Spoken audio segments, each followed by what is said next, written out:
दोस्तों, आज हम सिंधु घाटी सभ्यता के प्रमुख केंद्रों की विशेषताओं पर चर्चा करने वाले हैं।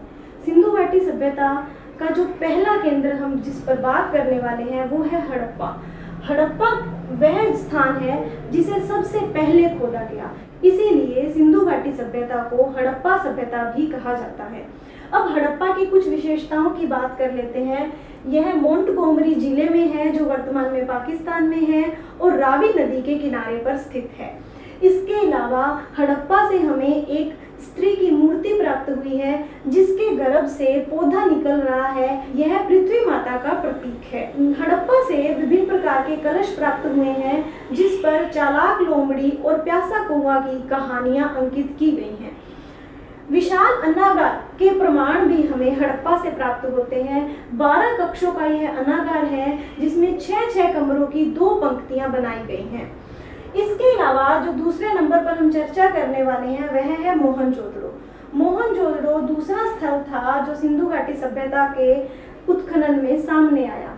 इसका उत्खनन राघवदास बनर्जी के नेतृत्व में किया गया था। ऊपर हम हड़प्पा की बात करें तो हड़प्पा सभ्यता का जो उत्खनन था वो दयाराम साहनी के नेतृत्व में किया गया था।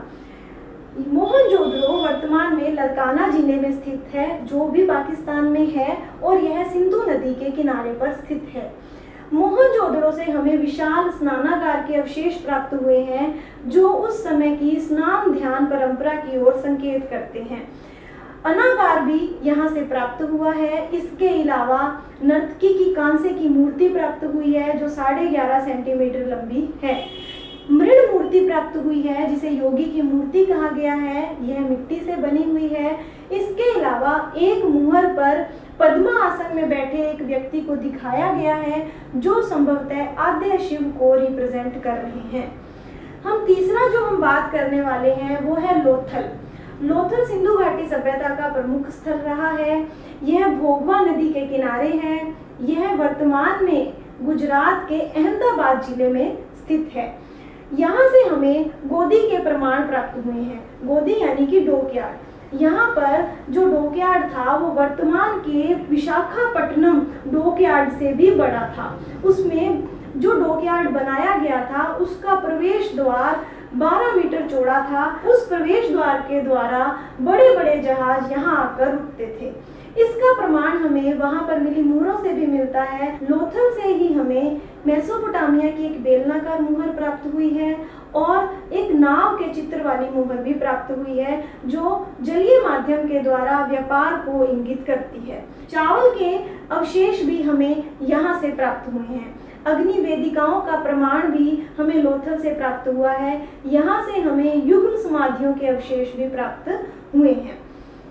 इसके अलावा लोथल में मणके बनाने का कारखाना भी था। अब हम अगले केंद्र पर चलते हैं। अगला केंद्र है कालीबंगा। कालीबंगा का जो उत्खनन का कार्य था वो अमलानंद घोष के नेतृत्व में किया गया था। इससे पहले हमने लोथल की चर्चा की थी। लोथल का जो उत्खनन का कार्य था वो रंगनाथ राव के नेतृत्व में हुआ था। कालीबंगा वर्तमान में घग्गर नदी के किनारे स्थित है और यह वर्तमान में राजस्थान के हनुमानगढ़ जिले के अंदर है। कालीबंगा से हमें जुते हुए खेत के साक्ष्य मिले हैं जिससे हमें दोहरी फसल के उत्पादन का प्रमाण प्राप्त होता है। इसके अलावा कालीबंगा से हमें अग्नि वेदिकाओं और युगल समाधि के भी प्रमाण प्राप्त हुए हैं। इसके अलावा कालीबंगा की एक मुख्य विशेषता है कि यहाँ पर खोखले तनों को नालियों के रूप में इस्तेमाल किया जाता था, अर्थात लकड़ी की नाली के जो प्रमाण प्राप्त हुए हैं वो कालीबंगा से प्राप्त हुए हैं। कालीबंगा का यदि हमें शाब्दिक अर्थ पूछा जाए तो वो होता है काले रंग की चूड़ियाँ, क्योंकि यहाँ से जो आभूषण प्राप्त हुए हैं वो काले रंग की चूड़ियाँ हैं। इसी प्रकार से जो मोहनजोदड़ो है उसका जो शाब्दिक अर्थ है वो है मृतकों का टीला, क्योंकि मोहनजोदड़ो में टीले पर खुले रूप से शव प्राप्त हुए हैं, इसलिए उसका जो नामकरण कर दिया गया है वो मोहनजोदड़ो कर दिया गया है। कालीबंगा की एक और विशेषता की हम बात कर लेते हैं कि कालीबंगा में कच्ची ईंटों का इस्तेमाल किया गया था। अगला जो हमारा केंद्र है वो है धोलावीरा। धोलावीरा वर्तमान में गुजरात में स्थित है, भचाऊ जिले में है और यह मासर और मानसर नदियों के मध्य स्थित है। धोलावीरा के आसपास का जो क्षेत्र है वो बंजर था। परंतु यहाँ पर 16 जलाशयों के अवशेष प्राप्त हुए हैं, जिससे यहाँ की समृद्धि का अंदाजा लगाया जा सकता है। धोलावीरा से ही हमें विशाल स्टेडियम के अवशेष प्राप्त हुए हैं, जिसके चारों ओर दर्शक दीर्घा के लिए सोपानों का निर्माण किया गया था। सिंधु घाटी सभ्यता में जो नगरीय व्यवस्था थी वो इस प्रकार थी कि जो पूरा नगर होता था उसके 2 स्तर होते थे। एक ऊपर वाले हिस्से को दुर्ग या गढ़ी कहा जाता था और एक नीचे का सामान्य जनता का नगर होता था।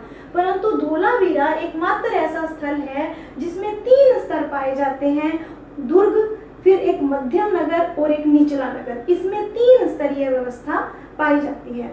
अगला जो हमारा केंद्र है वो है चनहूदड़ो।